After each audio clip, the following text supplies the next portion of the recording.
Hello, everyone. Thanks so much for being here. Welcome to The Future Inspired by You, a donor impact series brought to you by the Spectrum Health and the Helen DeVos Children's Hospital Foundations.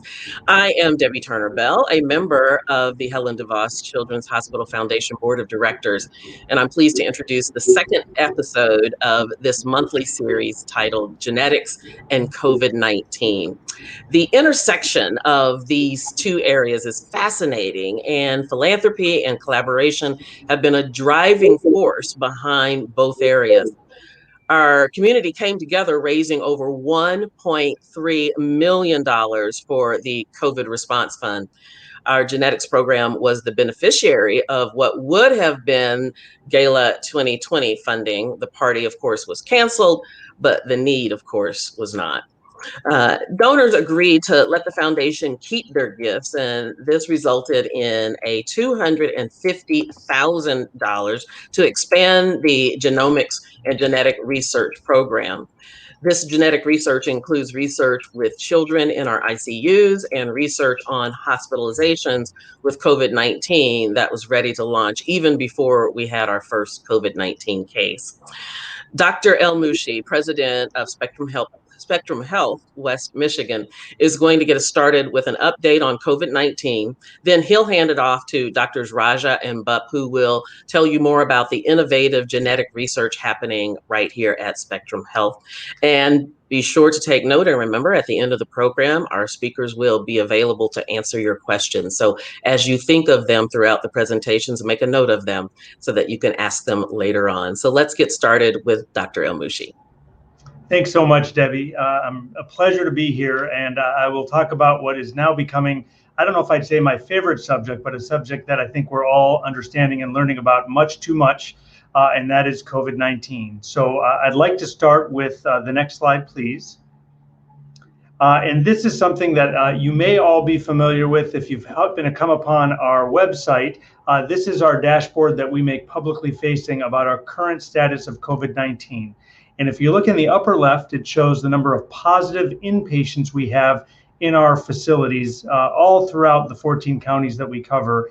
And we're at 288 as of this morning. Just by frame of reference, in October, we are now in September, mid-September, we were in the 30s. So we've gone up over eightfold. And at our peak in the spring, which I'll show you another slide, we were at 85. So this is far different than anything we've seen before. I'll also call your attention to the lab testing section. If you see, yesterday we did almost 4,500 COVID tests and had an 18.4% positivity. That's an astoundingly high positivity with 829 positive patients yesterday alone.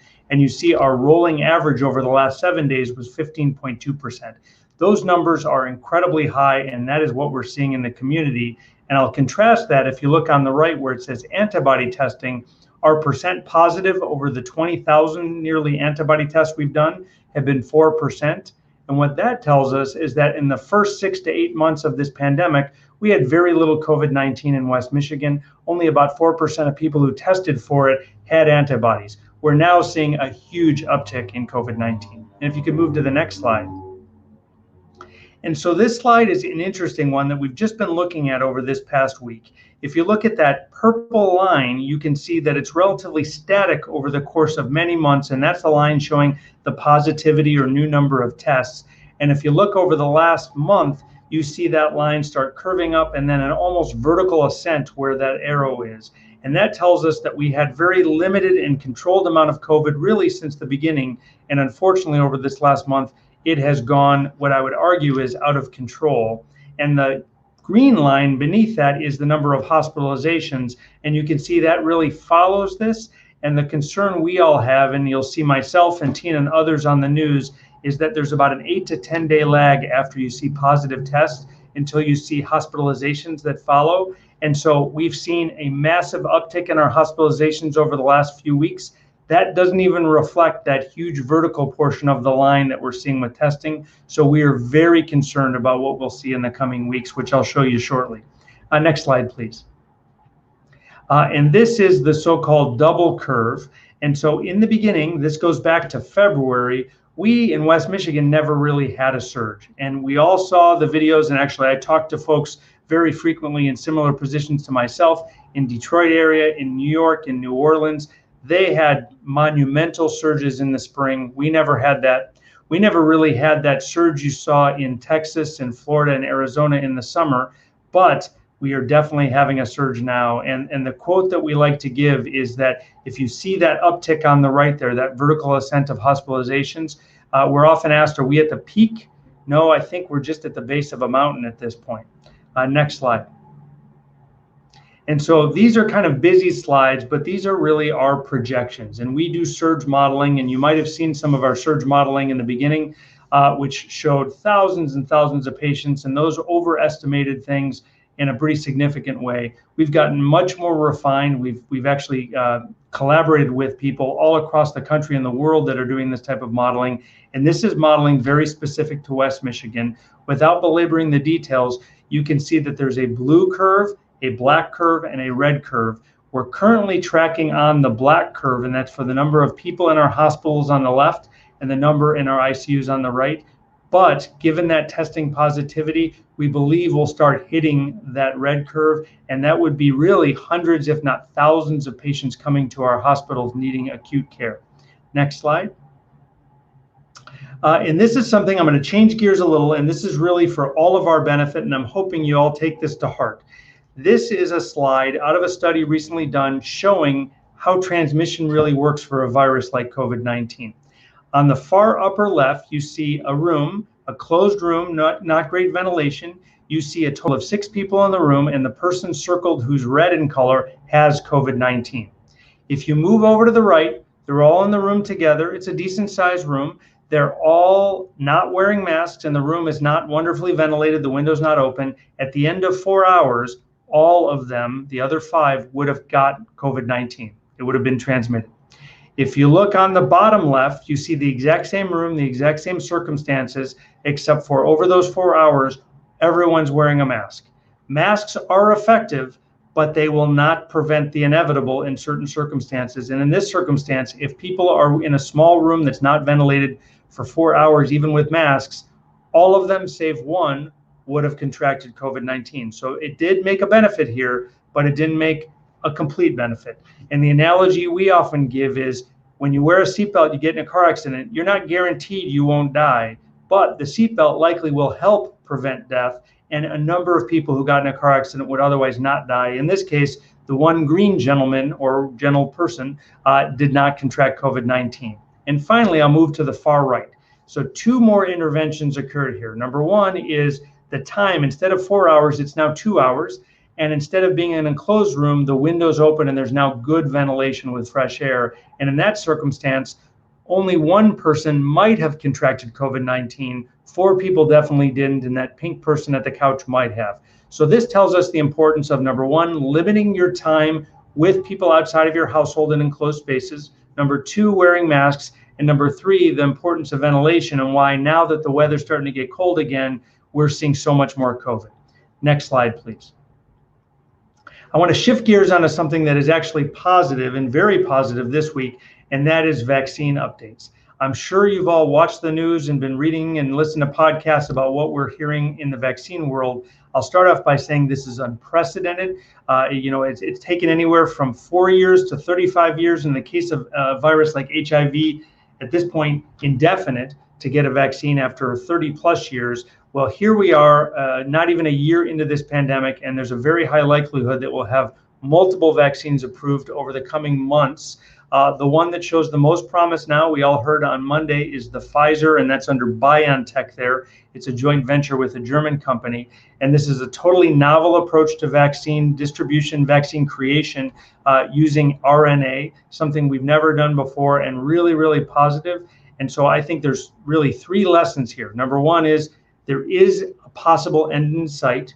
Number 2, because that end is in sight, we can't focus on these things you're sometimes hearing like herd immunity. First of all, herd immunity would mean that we'd have thousands of people lined up on the sidewalk in front of our hospital, can't get in, needing care, and they would die. Herd immunity would mean that people that are having heart attacks, car accidents would die because they couldn't get care because all the hospitals would be so full of COVID patients. And herd immunity makes no sense now because there is an end in sight. And then finally, it is that in spite of everything that we hear and all the disinformation, that science really works and that we will get there. And with that, I'd like to move to the next slide. And I want to talk a little bit about what we're doing here at Spectrum Health. And I will say I could never be more proud of an organization as I am of Spectrum through this pandemic. We have sought to be the leader in not only our locations, but our region and our state and beyond. We have communicated transparently to everyone, and we have planned more than anyone I could imagine, including vaccines. We have had a work group for now 2 months dealing with vaccine planning, everything from who will get it, how we'll distribute it, how we'll store it, and how we'll partner with everyone else in the community. And so, believe it or not, about 2 months ago, we put orders in for sub-zero negative 80-degree freezers, which we knew would ultimately be in short supply across the world. And we had a strong feeling at least one, if not more, vaccine candidates would require. We now have installed multiple extra cold freezers, and we have so many plans in place that by the time the vaccine's available, I feel very confident we'll be able to distribute safely and effectively. Next slide. When it comes to, and we might get questions from you, well, what happens if I get COVID? The good news is the vast majority of people who get COVID still do very well, and really at home, there's not a whole lot to do now. Unless you're becoming severely ill, it's really resting, isolation, drinking fluids, and things like Tylenol and Motrin. There's some studies about vitamin D that might be helpful, but beyond that, there's really nothing to do, just like every other virus, but to take it easy and rest at home. Next slide, please. However, when you come to the hospital now compared to, say, 8 months ago, we have a lot more armament under our belt to be able to take care of folks. You've all heard of remdesivir, and that's a drug that we do give to certain patients with COVID-19. It's not proven to decrease mortality or death, but it does help decrease the length of hospitalizations. We've been a state leader and actually a nationwide leader on the use of convalescent plasma therapy involved in the clinical studies, and we use this. We are actively enrolling in studies for using monoclonal antibodies like Regeneron, you heard President Trump have a few weeks ago. And we also are in the process of working on distribution of the new Eli Lilly antibody that was just approved. And then dexamethasone, which is a steroid, we are widely using.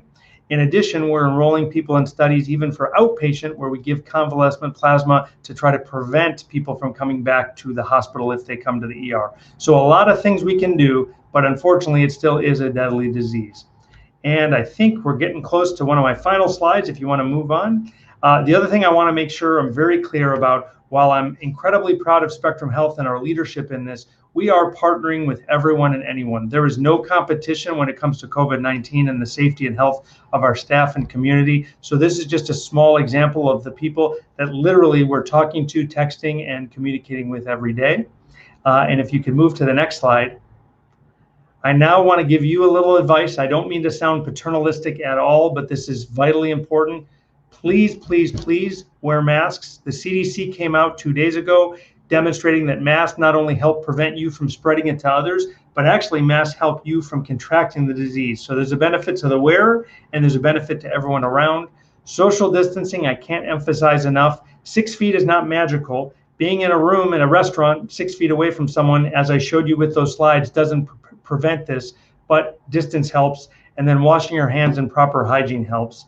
And my final slide, and this will be the toughest at all. So you may be aware, but the CDC just came out with new guidelines a couple days ago. And amongst those, they were really clear that this holiday season, particularly Thanksgiving, in the setting of massive amounts of COVID in our community, it really does not make sense to gather with large groups. It doesn't make sense to gather with extended family, with friends.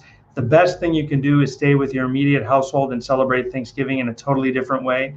My wife and kids had that discussion yesterday, and we are definitely not going to be with my in-laws and my brother-in-law and sister-in-law and their kids. This is how COVID spreads. You don't want to give it to your family. You don't want to get it from your family. It's not fun. It's not what any of us wants, but it's what the world needs right now, and it's definitely what West Michigan needs right now.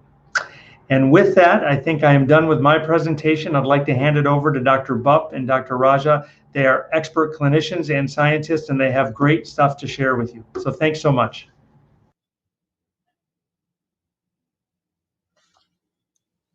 Thank you, Daryl. We really appreciate the chance to just talk a little bit about precision medicine. And when we have something in our face right now, go ahead to that slide of COVID in the community. It's affecting everybody.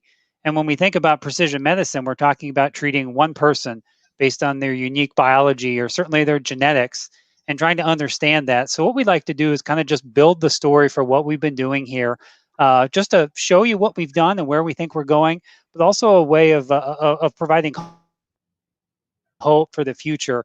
And hopefully that'll make sense as we go through this. So go ahead to the next slide. We're going to start by telling you just a brief story about a patient, as really our example, Marley. I first met her when she was 11 months old, a little girl with developmental delay and this very unusual history of losing all of her hair, being completely hairless. And what we eventually learned was that she had a brand new disorder, something that had never been seen before. And we were able to collaborate with Michigan State and really define this as a new genetic syndrome. And that changes the life of one patient and one family. And as we go to the next slide, what was most exciting was the opportunity to potentially treat her. And what we have here for you is just a picture of the actual drug. We had to get it through compassionate use from Taiwan, and it came in this blue bucket, a bag of white powder. You can imagine that was quite an adventure to get. But it was a drug that specifically targeted the cycle in her body that was affected by this disorder. And it's a drug that had been used for decades in Africa to treat sleeping sickness. So we were repurposing a drug to treat our patient. And we were able to look at how her body was functioning and see changes in her body as time went on with this drug that were very encouraging. And as we go to the next slide, you'll see that we started to see some progress. Initially, she had been a young girl that developed these very large cysts on the back of her neck. She couldn't sit up on her own. She had no words. And you'll see we gave her a 3D print of her actual protein of her gene ODC1 that she wasn't even able to hold. But in the next slide, after just about a month of treatment starting last fall, we got this picture 2 days before Christmas. What a Christmas present, that she was starting to grow some eyelashes. And as that continued to progress, she continued to grow more and more hair until you get to the next slide. And you'll see her just recently. She's completely regrown all of her hair. She's increased her muscle tone. She has more coordination. She's using sign language now. And what we've been able to do with one patient is define a new disease, but also provide a treatment specifically targeted to her using a drug that's long existed, and she'll benefit to that. And at the end of this presentation, you'll have the chance to view a video that gives a little bit more to this. So I encourage you to stick around for that. Next slide will show you that this hasn't just been limited to West Michigan. We're now learning that there are patients with this syndrome all throughout the world, and we're able to share our expertise and what we've done for one patient and one family with now 9 patients and 9 families across the world.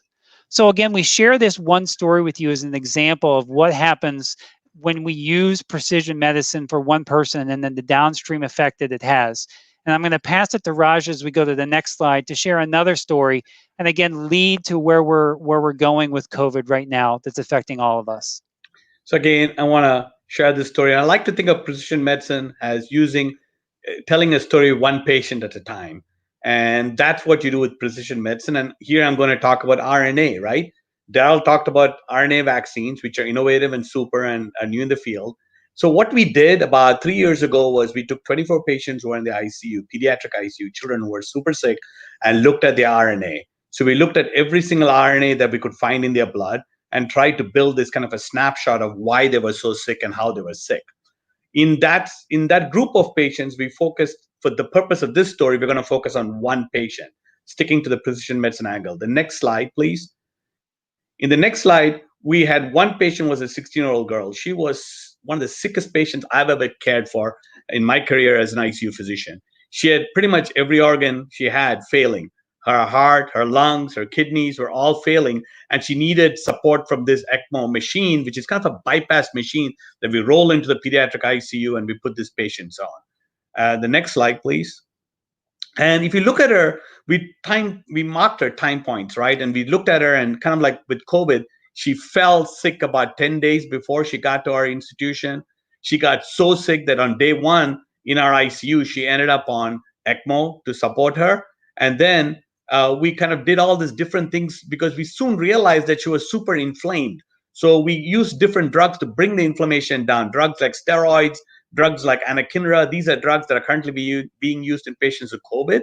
The other thing we realized was we sent a rapid exome. The exome looks at her genetics, and we found she had a genetic, she had a genetic variant. She had a mutation that, and remember, she's a completely normal child up till this point. She's had never illness. She's never had anything. And all of a sudden, we realized she had a genetic variant, which for some reason interacted with the virus. Next slide, please. And the best way to describe this interaction is if you think of your antiviral program in your computer, right? Every computer has an antiviral program. It stops adverts, it stops all that. Just imagine if a virus could go into that computer and shut down that antiviral program. That's exactly what the virus did. Every cell in our body has antiviral programs, and this virus, in this case, was infectious mono, went in there and shut down her antiviral program in her cells, making all her cells kind of open to the viral infection. The virus completely took over. And in the next slide, what we did through, again, support from the foundation is because of the incredible healthcare she got better. She got out of her ICU. She recovered from having all these organs failing. And then we brought her back 2 years later to look at her immune system. And what we found was incredible. We found that her immune system was battered. It was so incredibly ill that even though she was completely normal, she was still showing signs of the infection she had beaten. So that in itself was amazing. Next slide, please. This is her today, and we're breaking no rules here. She gave an interview, so these are no HIPAA rules are being broken. She gave an interview in MLive, and this is her today. We were able to kind of look at her, have an understanding of her immune system, and we're still trying to figure out how to help her using this new kind of data that's being made available. The other amazing thing we did with this, we told her story to the scientific community. We wrote her paper and published it in a great journal called Physiologic Genomics. It was highlighted by the American Physiologic Society as one of the top papers of this year. Next slide, please. And then COVID happened, right? In March this year, in February, March, we started seeing this deluge of patients into our ICU. We went back to her story and we said, well, she was sick for about 3 days. A lot of things that she was doing were very similar to patients with COVID. So we then started trying to put this picture together, and we decided we should go ahead and collect samples on patients that were presenting in our ICU with COVID, in our ICU in the hospital with COVID, and try to understand whether there were some similarities in some way we can better understand the patients that were presenting at Grand Rapids. Next slide, please. And so we went ahead and collected blood in a PAX-gene tube. You can see the tube there. We went ahead and sequenced about 70 patients, so we understood what their RNA looked like. This led to some incredible stories for me because in March, I had to go into some of these rooms all gowned up and masked up, trying to recruit these patients for studies. It was amazing staying in those rooms and explaining why we're doing this. And I have to say that every patient that I consented approved, because they didn't want anyone suffering from this disease like they were going through. Some of them wanted me there to explain exactly what was happening. So I had to, why we were doing the study and what the background and the rationale of the study. And I had to stay in those rooms sometimes for about 10 to 15 minutes explaining that. Here I was, all masked, gown, shielded. And I remember to myself, well, I'm in my 50s and I have bad asthma. I don't want to stay in those rooms longer than necessary, but it was so important sometimes to stay in those rooms and explain what the study is about. And there was this kind of a real curiosity of what we were doing. What you can see in this slide here in the graph on the right-hand side is that the patients that had COVID, the patients that are red dots, and the patients that are blue dots, which are controls, kind of separated out on the graph in different areas. So the genetic signatures of patients with COVID was very different with the genetic signatures, the gene expression signatures of patients without COVID. And the next slide will show us where the differences were. In the next slide, we noticed that the differences were in the way they produce histones, which is kind of a breakdown product when your genes break down. Interferon alpha was different. What's important on this slide goes back to what Daryl was talking about.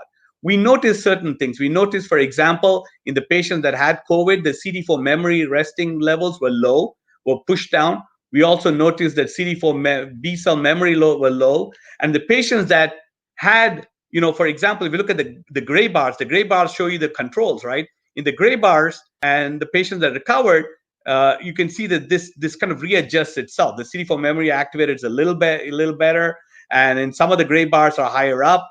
That tells us that the vaccine is definitely, there's some promise for the vaccine, because if you could reset your immune system to look like what it looks like in the patients that don't have COVID, like when you look at the CD4 memory resting in the CD8 cells, the gray bars, that's where you want to be. And the vaccines, that the next slide will show, that's exactly where the vaccines act. So you can see the CD8, CD4 level, the CD8 especially, the vaccines reset those. And what you're going to see is a resetting, so that CD8 memory cells get triggered, and the action of these cells give you immunologic memory. And then your immune system starts saying, okay, now I know how to act against this virus and block the virus. So that's what the vaccines are going to do. The promising vaccine, which is the RNA vaccine, you can see that in the bottom right there.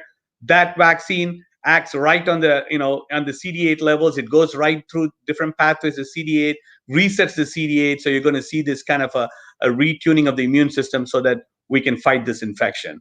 So there's definitely some promise. And the other thing I want you guys to know is that you are the first people to see the first slides of our research. We have just had this results for the last 2 weeks as we're trying to put it together and understand where we're going to go with this.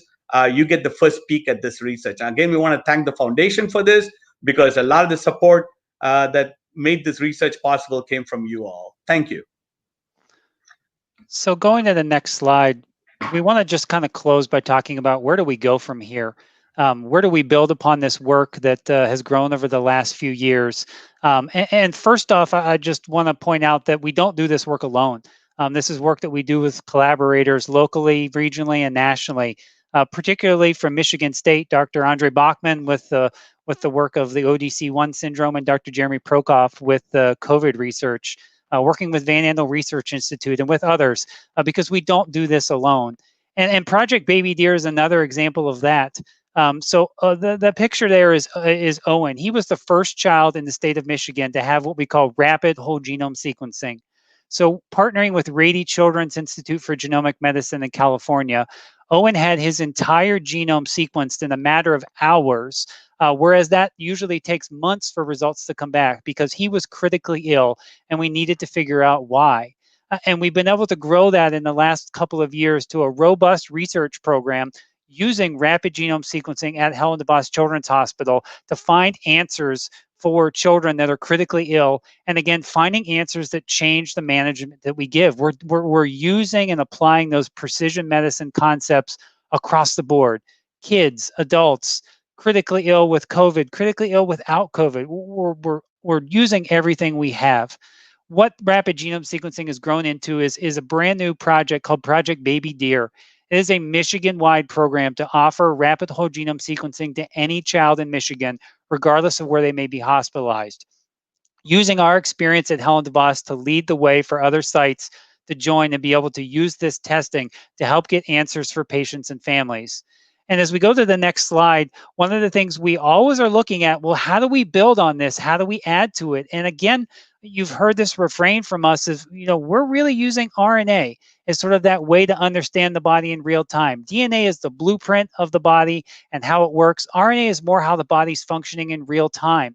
And we've had success using that with critically ill patients like you heard about with the viral induced genetics. We're using it right now in COVID.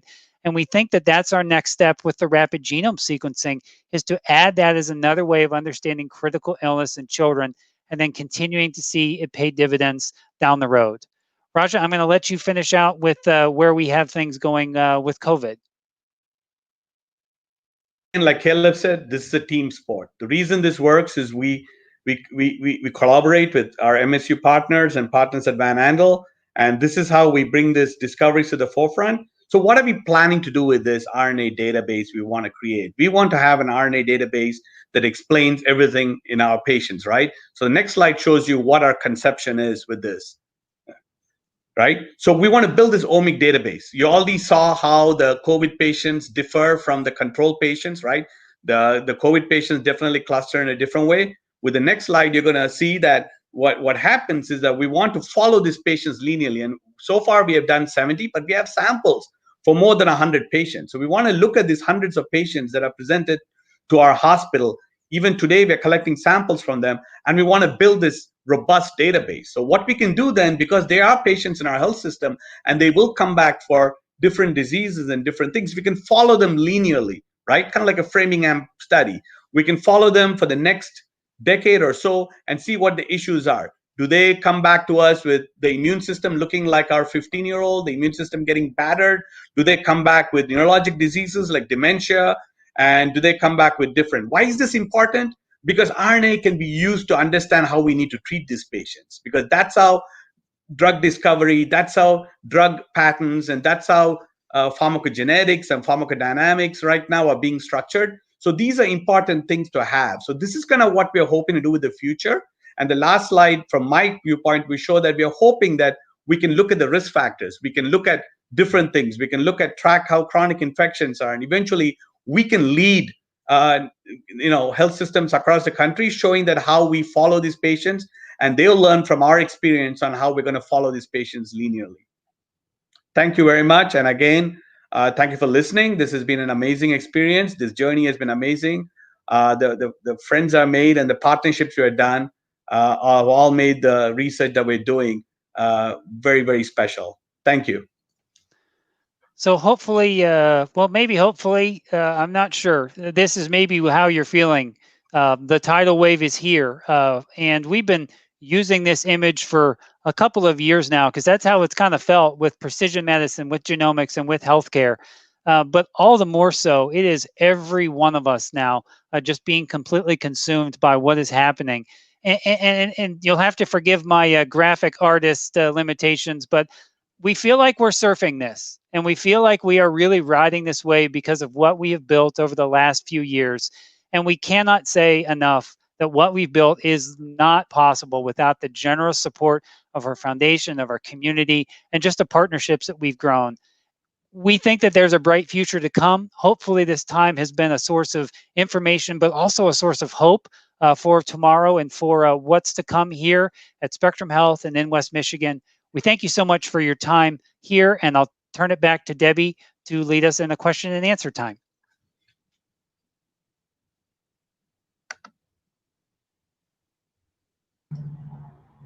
Debbie, you're muted. Thank you for letting me know. I'm sorry about that. If you're a champion lip reader, then you know everything I just said. What I was saying was thank you to both Drs. Bupp and Raja for just an amazing presentation. Not only amazing, but crazy inspirational as well. I do appreciate it. Well, it is time to field some questions, and we have Dr. Amushi back with us so that we can answer some questions. And so hopefully we'll see some of those come through in just a moment. Let me just ask you, Dr. Amushi, because I think what's top of mind for most people is this journey that we're on with COVID-19. We have this great news about the Pfizer vaccine and another vaccine that's right behind it. The Pfizer one says it's 90% effective. How much do we need to be worried about side effects or any harmful effects of these vaccines? Yeah, so, a couple of comments. First of all, no one at this point could tell you exactly that answer, because none of us have seen the study or the data, including the FDA hasn't seen the final study or data. With that said, Pfizer is a very reputable company that has been around for a long time. And these phase 3 trials are huge trials with tens of thousands of people. And based on what we've heard thus far, it sounds like the side effect profile is very minimal, meaning no serious side effects. People do very well. And considering what's happened to our lives and how potentially deadly this disease is, I think this is really going to be amazing. And quite honestly, once we get past all of this, forgetting even COVID, the fact that we now have potential for vaccines to be made so quickly and with this totally novel technology, this could revolutionize vaccines going forward. And this is really, it's an amazing, it truly is something that as a clinician, it makes me proud to be a doctor. I would imagine this time last year, none of you would have have guessed that this kind of progress would have been made so quickly. A quick follow-up question to that until the next question comes through, and that is, this does kind of set a precedent, but going forward with other vaccines, now that we have this pathway, will it be feasible? Because so many resources were put into fast-tracking this process. It's true. I'll just make a comment on this. So if you think about it, the two things that occurred here are, one is just about everybody in the world had their attention on this, and all the major drug manufacturers, as well as a lot of the startups, focused on this very quickly. And so the likelihood that we'll have that much focus on one disease at one time is pretty slim. The second thing that happened was that part of this focus and part of Operation Warp Speed and all the dollars was to actually start creating the vaccine even before it gets approved. So you have companies that might have millions of doses that if it gets approved, we can use. And if it doesn't get approved, they get thrown out. You probably won't see that again, but the lessons learned from doing this so quickly, from using new techniques, that might rapidly revolutionize things. And the work that Caleb and Raja and others are doing genetically looking at different markers will have a huge impact in the future as well. There's another question on the screen. I do have a question for both of you, Drs. Bupp and Raja, but Dr. Amushi, while we're on this, when do you think this vaccine will be ready for mass distribution? Like, when will normal folks like me be able to actually get it? And that's the key here. So, we hear that maybe this Pfizer vaccine will be submitted to the FDA by the end of November, and it could be approved with an emergency use next month. With that said, if you've read the Pfizer material, they plan to have 50 million doses by the end of the calendar year, which means 25 million people, because it's a 2-dose vaccine. We have 330 plus million people in the US, so there will be a significant limitation in who can get this first round. They're saying it'll likely go to frontline healthcare staff first, which makes a lot of sense given the exposures and given the need to be able to care for others. I liken it to being on an airplane. You have to put the mask on you before you help the person next to you, so the videos tell us. So I suspect we're talking somewhere between April and the end of summer before you start seeing enough of this and other vaccines out where the average person will be able to get vaccinated. All right, fantastic. There is a question on the screen. I'm going to bypass it for a second and go to Drs. Raj and Bupp. For either one of you or both of you, do you anticipate having some answers related to COVID research that you're doing? Yeah, I can start there, and Caleb, you can add in. But, we are definitely going to see, so our COVID research is focused on the precision medicine angle. So we're going to look at the patients that came into our system and look at how each RNA signal in these patients are. And one of the things that we always known from the precision medicine angle that you can tell any ICU doctor is each patient is different. And the therapies that we do in the ICU are different because you adjust that to each patient, right? So the stories that we are going to see are definitely, we will see a lot more. We saw that when we did the pediatric research. We started just like this. We saw some overlap of signals, and then we suddenly realized how different each patient was from the other. So we look at those kind of stories. So definitely that will come from this. I think, like I highlighted what Daryl said, the most promising thing, again, is the whole RNA concept, right? These vaccines are being designed using RNA technology. And the way we're looking at health and the transcriptome and the RNA signals and expression signals, that's going to be the future. So I'm excited to be part of that. Well, I think it's also been helpful because we haven't had to create something out of nothing. We've taken the things that we've been working on for the last few years and said, how can we apply it to what's happening now? And I think for us, that is precision medicine. It's being ready for the next thing that walks in the door, whether it's the patient that you don't know what's wrong with them, or that's the pandemic that no one anticipated happening. So we want to be ready to be able to respond in real time, which I think we've been able to do. So if I wanted to get genetic testing done, how would I go about that? Well, Spectrum has a fairly large genetics clinic with a number of providers and genetic counselors. Today is Genetic Counselor Awareness Day, if you don't celebrate that as I do. But we've grown a large clinical team to help talk to patients about what are the health risks that they are dealing with, what are the issues that may be running in their family, what about a concern for having a child or something that might happen in the future. So I think that is very much the future of medicine, incorporating that into really all the care that we get. Because there's a lot of information to be gleaned from our genetic code. We just kind of have to figure out how to find it and then what to do with it. Dr. El-Moushi, let me ask you about the surge that we're in now and what you anticipate going through the winter. There's been a lot of prognostication, if you will, that this will be a very dark winter, to quote a politician about how bad COVID could get in the middle of flu season. Based on what you see, what do you predict?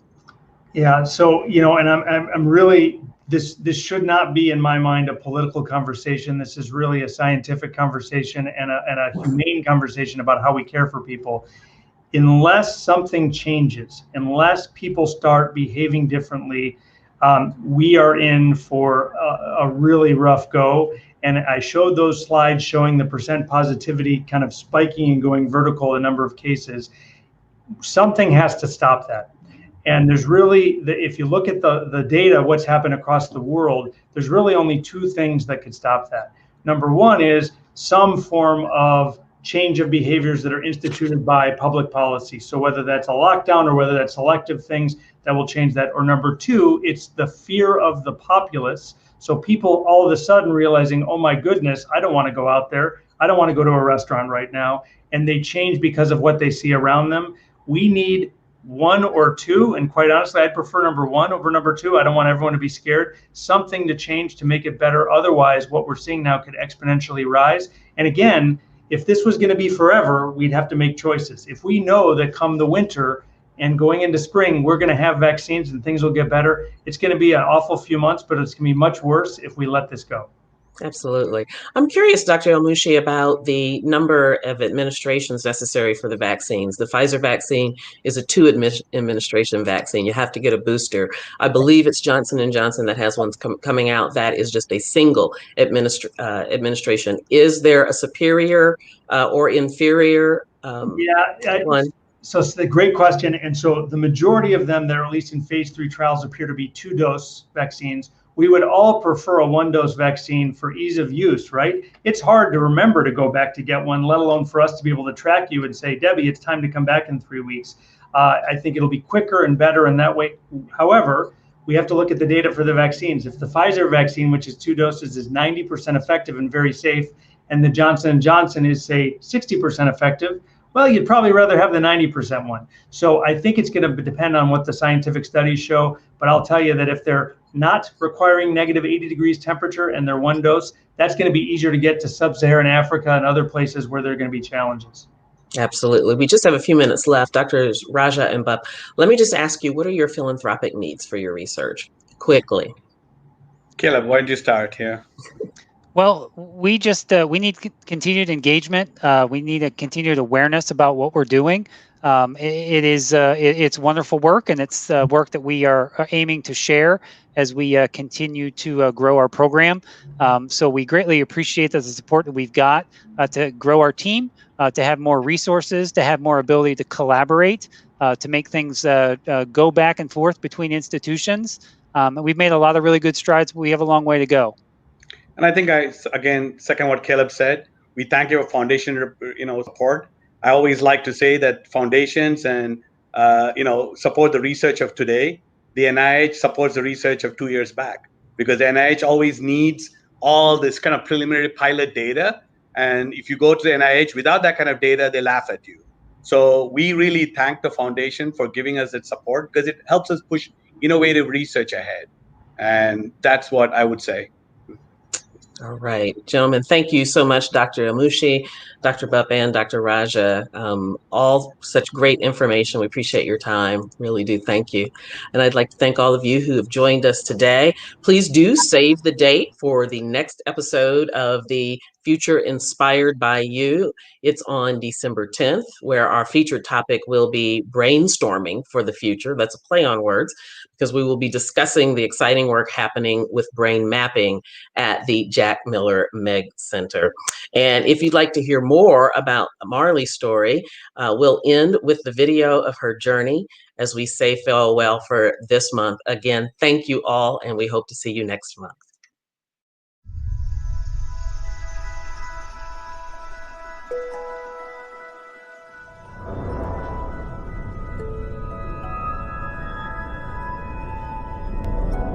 Marley is she has a very magnetic personality. She is nonverbal, but yet she tells you so much with her eyes. She was bigger than most kids, and she had this very unique story of being born with a full head of silvery gray hair, and then it fell out in chunks. She had hair at birth. It fell out within the first few days, and she's been completely bald ever since. And so we started with one genetic test, and we didn't find anything. And then we found something, but we didn't know what it meant. So we got the results back, and it found that she had a change in a particular gene. When you look at it, it said no known disease. And that's how it goes sometimes. Our technology is better than our understanding. I don't know what to make of it, and it kind of goes in the drawer. But her case never left my mind.